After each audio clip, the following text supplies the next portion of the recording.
প্রাথমিক বিদ্যালয়ে শিক্ষার্থীদের উপস্থিতি ও ভর্তি হার বাড়াতে ইতিবাচক ভূমিকা রাখছে সরকারের ফিডিং কার্যক্রম। বিদ্যালয়ে পুষ্টিকর খাবার দেয়ায় শিশুদের স্কুলমুখী হবার প্রবণতা যেমন বেড়েছে, তেমনি কমছে ঝরে পড়ার হারও। শিক্ষক, শিক্ষার্থী, অভিভাবক ও সরবরাহকারী প্রতিষ্ঠান বলছে, এই কর্মসূচি প্রাথমিক শিক্ষার প্রসারে নতুন আলো ছড়াচ্ছে। সরকারি প্রাথমিক বিদ্যালয়গুলোতে দিন দিন কমছিল শিক্ষার্থীর উপস্থিতি, ছিল ঝরে পড়ার শঙ্কাও।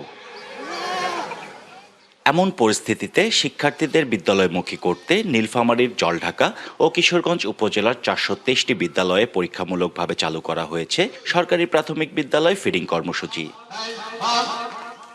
এতে বদলে যেতে শুরু করছে চিত্র। কমেছে অনুপস্থিতির সংখ্যা, বেড়েছে নতুন শিক্ষার্থী ভর্তি। এই ফিডিং প্রকল্প আওতায় আসার পর তারা দেখি যে ক্লাসে মনোযোগী এবং তাদের উপস্থিতিও সন্তোষজনক।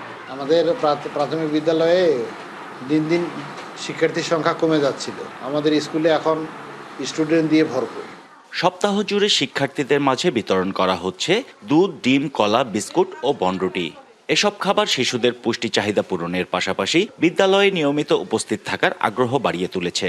আমাদের নীলফামারী জেলার জলঢাকা এবং কিশোরগঞ্জ উপজেলার 423টি বিদ্যালয়ে এই কার্যক্রম চলমান আছে। বাংলা কিউআর যেখানে, নগদ পেমেন্ট সেখানে।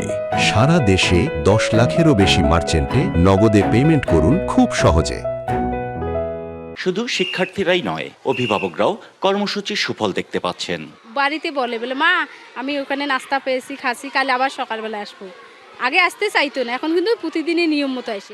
এই কার্যক্রম জেলার 1024টি প্রাথমিক বিদ্যালয় চালু করা গেলে ইতিবাচক পরিবর্তন আসবে বলে মত সংশ্লিষ্টদের। তুলনামূলক ইদানিং লক্ষ্য করতেছি যে স্কুল ফিডিং কার্যক্রম পরিচালনা হওয়ার পর থেকে আমাদের কিশোরগঞ্জ এবং জলঢাকা উপজেলায় শিক্ষার্থীদের উপস্থিতি তুলনামূলক আগের চেয়ে অনেকটা বেড়েছে।